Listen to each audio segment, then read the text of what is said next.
Some of us may have thought or actually had moments like this when we went into education. The first thing I look at when I see that picture is like, oh. And the second thing I think is, oh my gosh, they're touching. Where are their masks? Right? And so many of us went into education for connection, for the ability to work with people. And for many of us, even when we went into administration or other parts of education, it was about connection. It was about relationship and helping people grow what they were excited about and find their future self. And yet, many of us quickly learned that while we learned a lot about lesson plans and pacing guides, there was something that sometimes got in the way of learning, and that was behavior, right? And I think it's funny because I've gone up in weight, down in weight. Weight has been something I've been struggling for a long time. It's not that I don't understand that if I eat healthy and exercise, I won't maintain a healthy weight. It's that I don't want to do that. Right? You can laugh at that, right? So knowledge itself doesn't change behavior. I can know something's really good for me, but it may not change my behavior. I have to be motivated and build skills to change the behavior. And so oftentimes people come into education and they're like, but I didn't come here to work with behavior. Oh, yes, you did. Yes, you did. Because if you don't come and help people with behavior and understand their behavior, then actually you'll never get to academic education. And as we look at high schools, my background as a licensed clinical social worker, I knew I was going to work with problems, right? I was going to have a strength-based perspective and work with problems, right? But when I partnered with many of my educational friends, they're like, that's actually not what I thought that I was going to do, right? And then it gets really scary because the conflict then can lead to the school-to-prison pipeline. And then I work in prisons and in jails, and now I've lost them permanently for a health condition that, in my opinion, is called trauma, right? And then we hit, and everybody I find has a COVID date. Mine was March 13th, 2020. It was the last day I did a face-to-face presentation until about 2 months ago, right? And this feeling of like the world is closed, what does that mean? I remember my kids getting on the bus in March of 2020, and I'm like, yeah, that'll be like a 2-week break. And it wasn't, right? And I wanted to hug principals and teachers in a whole new way and say, please take them back. Like, I'm a PhD and I don't know how to teach my kids at home. I don't. It's hard. It's difficult while trying to maintain a job. And many of us in education began taking on roles and jobs that we were not trained for. I went back to doing mental health full-time as a first responder, and all of a sudden, I had never been trained to do COVID tests or clean or wiper. How do you do sand tray therapy and clean sand? Like, this was a whole new piece that we went through, and it wasn't just about a respiratory pandemic. It was a new time with the murder of George Floyd of social unrest. And it was extremely traumatizing because for some people, it was the first time they paid attention to that epidemic, and they were like, oh, this is happening? And for many of us, it was like, really? You just realized this was happening? And so it led to really hard conversations while we were in fight, flight, and most of the time freeze as a society. And not knowing how to have those conversations of what was happening, right? And having extremely limited resources, even less than usual, to do this work, right? And we in mental health had to invent new diagnoses that we had never invented before. So languishing, that feeling that you're in like quicksand and can't get moving, right? So like all of a sudden now, I'm like, I have to put on pants to go to work, right? Like, oh my gosh, there's traffic. Why is someone standing in front of me, right? And I'm like, this wasn't hard 2 years ago, right? But it's hard now. So there's a name for that, right? And now we call it COVID-19 fatigue, right? And we didn't just feel it, our students felt it. They felt so disconnected and so lost. I had my 15-year-old daughter, I have 3 children, 26, 20, and 15, and then my grandson who's 3. And when I look at my 15-year-old, her friends were watching their younger siblings while their parents were going to work, so they weren't only trying to get their education, they were trying to help their younger siblings get an education on a remote screen with screaming and yelling in the background, and they didn't want their house to be seen. And yet I'm supposed to be teaching math. Right? Because that's what I'm going to get scored on. And so many of us may have felt like this. We may still feel like this, of what am I supposed to focus on? And many of us are trying to find hope again. Hope is a resilience skill. It is not just a feeling, it is a sense of future self. And if you can't imagine yourself having a future and what that will look like, we know research says you won't get there. And many students aren't quite sure what hope looks like anymore, and many of us may not be sure what hope looks like anymore. Trauma is nothing more than grief and loss. And globally, we have had a lot of grief and loss since March of 2020, and many of us had it way before that, right? So that was a lot, right? So here's what I want you to do. I want you to think about, this is a comic from Dr. Ross Greene, Lives in Balance, is when I look at a child, the question becomes, am I looking at they're being manipulative? They're trying to get out of something. So I have been doing coaching with a lot of schools. I never thought mask resistance was going to be a focus. Mask resistance. Teachers during their planning period standing in halls to make sure people's noses are covered.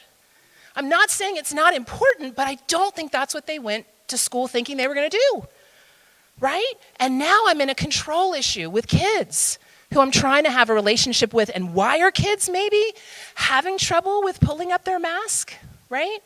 Well, it could be they're just being manipulative, or it could be that they have so little control over what's happening to them right now. This could be one place they have control. So we have to get underneath that and look, what are the skills they're lacking? So I'm going to ask you to go back to your story. I'm going to give us 2 minutes to talk at your tables. And what I want you to tell the folks at your table is, what was your resilience skill in that story? What was it about you specifically that you used to get through that difficult time? Ready, set, go.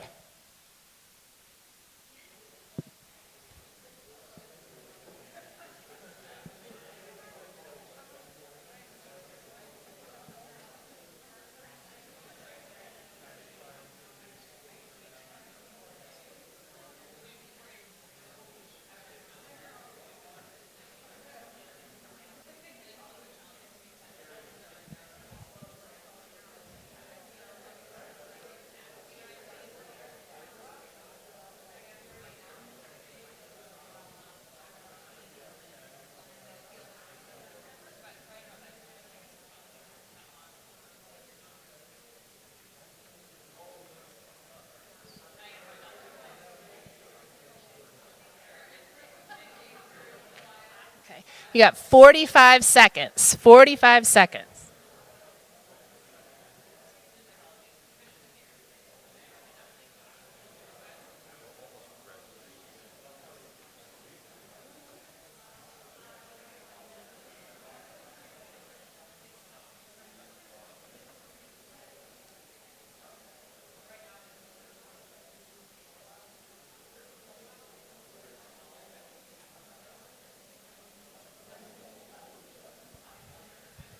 All right, you got 20 seconds.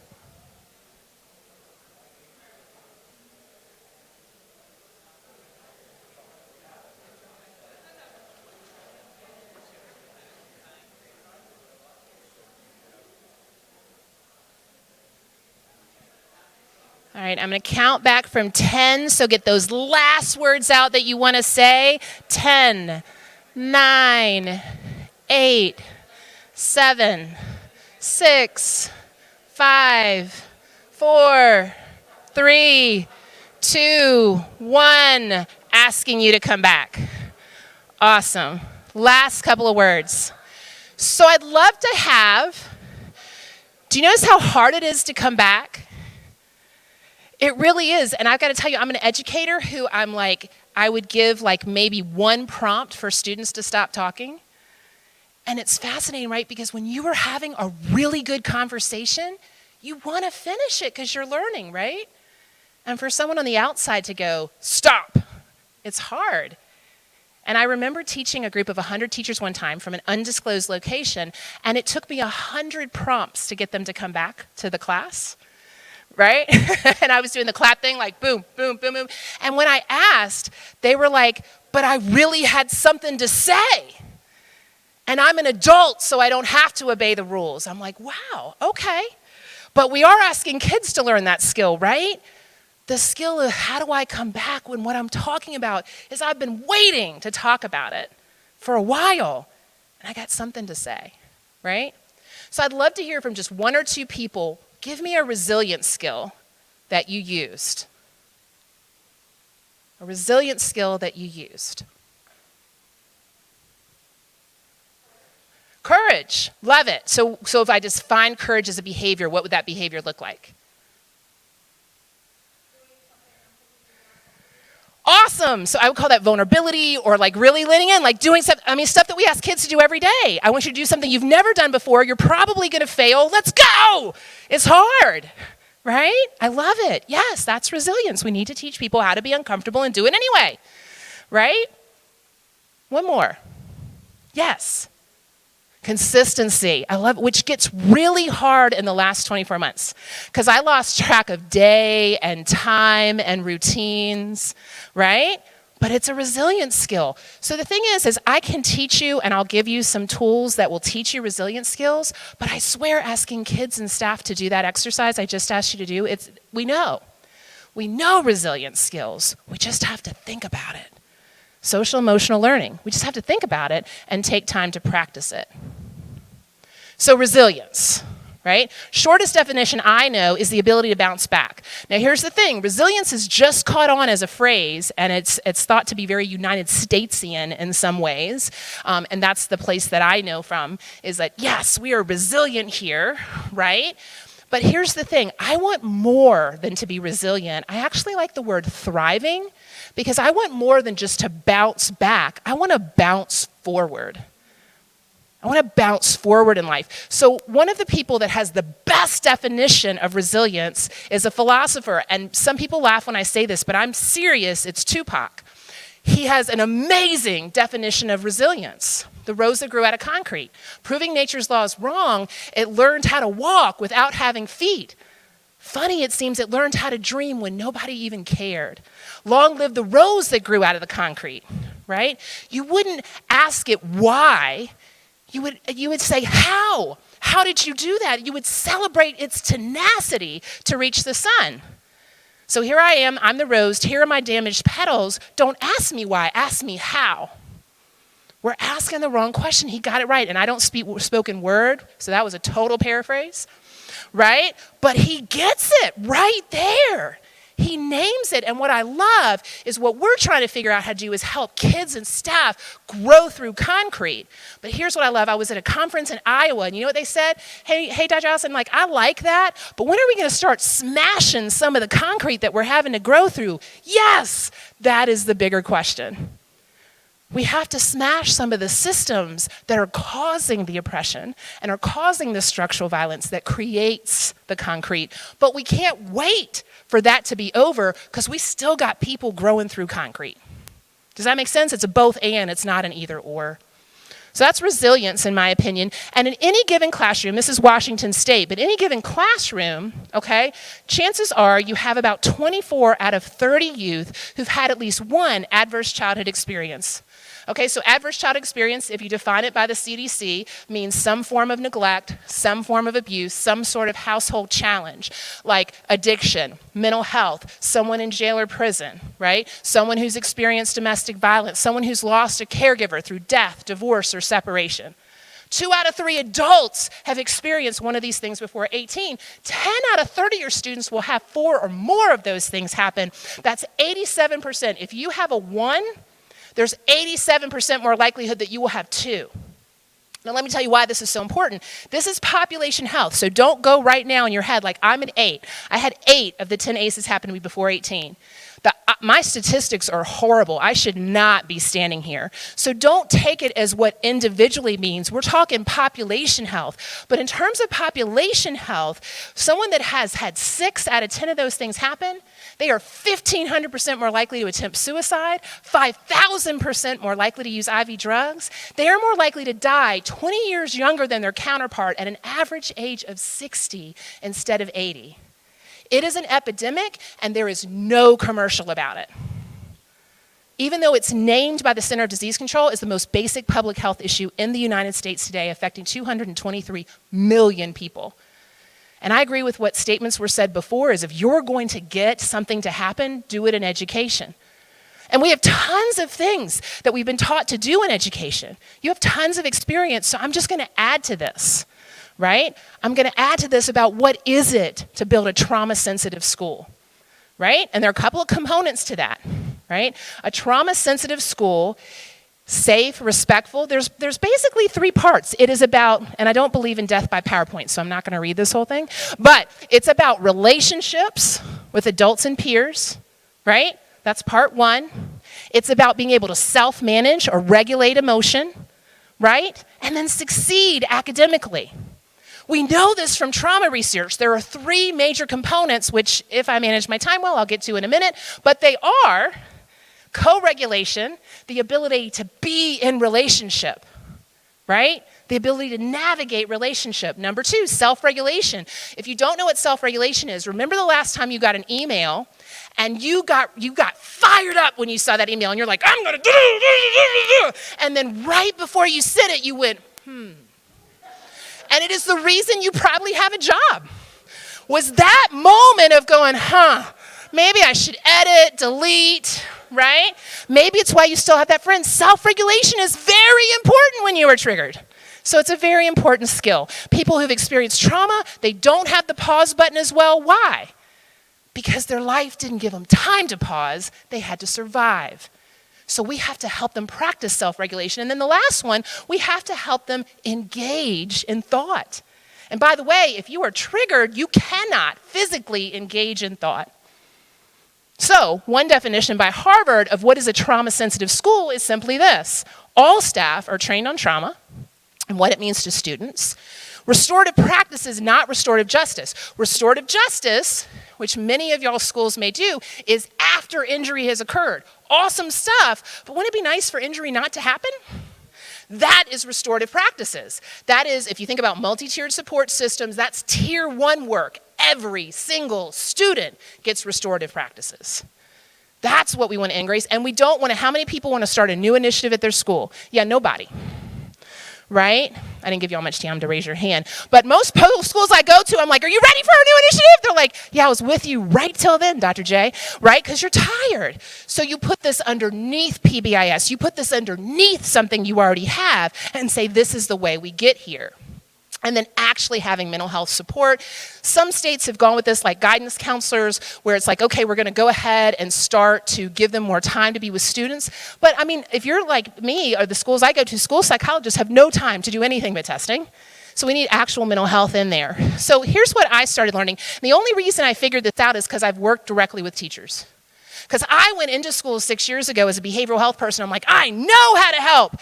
And then I got in the classroom, I'm like, yeah, that won't work, and that won't work, and yep, that's not going to work either. And so I got with people in the school, and we started building things together between behavioral health and education. And what they taught me, right, was that what they needed to be successful according to standards of learning was academic success, which required academic engagement, and their systems measured that. A little bit of academic engagement, a lot of academic success. Here's the problem with that. The research says you gotta have social emotional health so that you can get to healthy relationships, so that you can get to positive behavior.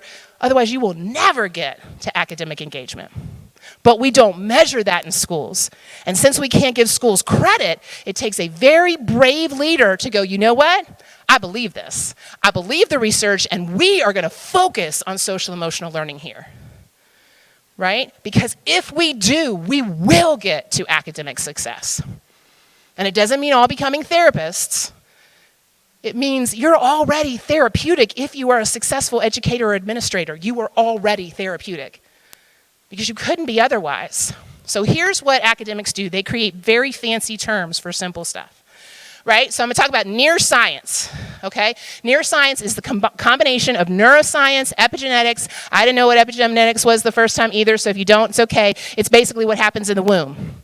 We already have science that in the womb, if I experience trauma and have a child in my womb, already the RNA and DNA will transcribe differently. So it starts before you're ever born, and actually, if we go further than that into ACEs science, which is also included here, it starts before conceived because the zip code you live in determines the access to resources you have.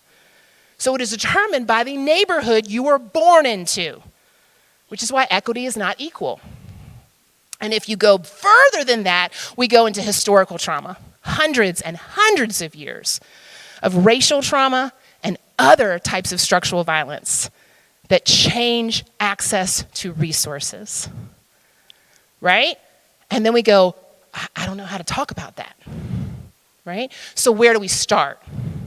Where do we start? They started doing research. They did it through what's called the Behavioral Risk Factor Surveillance System run by the Center of Disease Control. Basically, they look at what help actually helps, okay? And so what they found was 4 things. I'm going to focus on 1. But the 4 are, number 1, when you teach social emotional competence and hope, you actually decrease problems in physical health, you increase positive mental health, you actually increase the likelihood someone will be able to stay in the workforce. So all kinds of incredible things connected to hope and social emotional competence. Number 2, so someone with an average ACE score of 6 rarely can name 1 concrete support in their life. I am not talking about a Facebook friend, all right? What I'm talking about is if I go to work today and skip the school suspension for my son, I'm going to lose my job. Who's going to help me? I can't get food this week. Who's going to help me get food? Concrete supports, right? Number 3, community reciprocity. The way I know how to explain this is Mrs. Jones, right? So Mrs. Jones is sitting on the front porch, right? And Jason is walking towards some other boys smoking cigarettes or something else. And she starts walking, and then she's like, hey, Jason, I know you, I know your mama. Don't you walk over there. Right? How many people had a Mrs. Jones in your neighborhood? 100%. And then the whole community got involved in your resilience. You may not have seen it that way, right? We don't have that anymore in a lot of communities. We don't have that support. Our services are in a room away from the community. We got to go back to community schools and back into the community. And finally, social bridging, which is us. So let's say that I have had a negative experience. So I'm a social worker. When I went into high schools, they're like, oh, you're a baby snatcher. I'm like, damn, no, I didn't think of it that way. They're like, no, that's not what you are. It's okay. You might be cool, but that's what you are. And I'm like, awesome. Okay, so I had to rebuild connection to those kids because even though I didn't baby snatch in their neighborhood, that's how they associated me, right? So social bridging is once somebody's been through, they've gone through their social emotional skills, they've worked through hope, they've gone through their concrete supports, they've gone through their primary network support in their community, they got to raise their hand and ask help from a system, and it's scary. I've been to 504s as a parent, and I'm an educated PhD, and I have cried and I have felt helpless in a system I know. So it takes a lot of confidence. So here's the place that we need to do all 4, but here's the place we got to start. How do you integrate social emotional learning? So in 2 minutes, I'm going to tell you how to do this. It's going to be really, really fast. All right, so here's the 3 things I already told you about. You got to figure out how do you actually help people feel connected, loved, and valued. And I'm going to say your name wrong. I want to call you like Dr. Terracotta, and that's not right. That is not your name. Okay, all right, thank you for that. So when you were talking about the social entrepreneurship, I'm like, oh my gosh, that's attachment and belonging. Like they come up right in the flipped classroom. That's it. So it's not necessarily about going and doing a whole bunch of new stuff. It's inventorying what do we do now to create belonging in our school, in each classroom, with our classroom management strategies in our school, right? And then actually, do you know that the average person can only name 3 emotions? Happy, sad, scared. Do you know how many emotions there are based on the newest research from Dr. Brene Brown? 87, man, 87. So we have to help people actually, because if I asked a quick question here, you don't have to raise your hand, but raise your hand if you, in your childhood, prior to the age of 12, were taught an emotion language, were taught how to talk about emotions, and were taught as a child that someone that was an adult would listen to how you feel and care about it. How many of you were taught that? I got 1. That's awesome. 2. Awesome. 3. Awesome. I got 3. Maybe 4. Some of y'all are arguing about whether that's what happened or not. That's okay. All right? So here's the thing. In general, people are not taught this. So we got to help. And it doesn't have to be like a whole lesson plan. Because I went in and I said, I'm going to get teachers to write whole new lesson plans. That did not go over well. Right? So it was, okay, I'm taking a math quiz. I sat in a collab classroom, taking a math quiz, and the majority of kids failed the math quiz. All right? And so the teacher gets up to demonstrate the problem, and the kid's going, I'm frustrated, I don't get it, I'm frustrated, I don't get it. So the teacher taught it 5 different ways. What was that teacher missing? The kid's saying, I'm frustrated. They can't learn when they're frustrated, so how are you dealing with the frustration? But the teacher had never been taught to do that. The teacher was taught how to teach it 4 different ways. Right? So we got to go back to that. So then teaching them how to regulate emotion, direct mindfulness skills, and then you get to that next step of having them know how to respond instead of just react to emotions. So you can write me. I'll be happy to give you. This is from Community Resilience Initiative. We got 42 ways to build resilience. You get kids to tell you stories. You get classrooms to tell you stories. You get staff in your school to tell you stories. And it works. Right? And you get the resilience skills they already have. On the Community Resilience Initiative website, which is a nonprofit that comes out of Walla Walla, Washington, I'm not connected to it, but I've worked with them before. They have a deck, like 52 cards in a deck, 10 ACEs, 42 resilience skills. It's amazing. All right, I'm at time. I'm going to show you one last thing. So if you heard me when I accepted the award earlier, this is my favorite definition of leadership. Okay? It is anyone who takes responsibility for finding the potential in people and processes, and develops that potential. That's education, right? And education, even though the jobs used to be about brains, everything now, I'm working in high-tech companies, guess what they want? Soft skills. I hate that freaking word, but that's what they want. It's soft skills. I call them complex skills. And if we have got to coach and train programs in schools, and so that's what the honor I've had to do recently is create programs where I create cohorts in the school, and I teach them how to integrate social emotional learning. We build it together as a cohort, and then they develop a peer coaching program, and they teach the next cohort, the next cohort. And the last one I did, we even had the 8th graders teach the 3rd graders. So you create all kinds of peer coaching support to teach these concepts. That's what we've got to figure out is sit together, and how are we going to integrate this stuff? And it's super freaking messy, but that's where the magic happens. All right? Thank you very much for listening to me today. I appreciate y'all.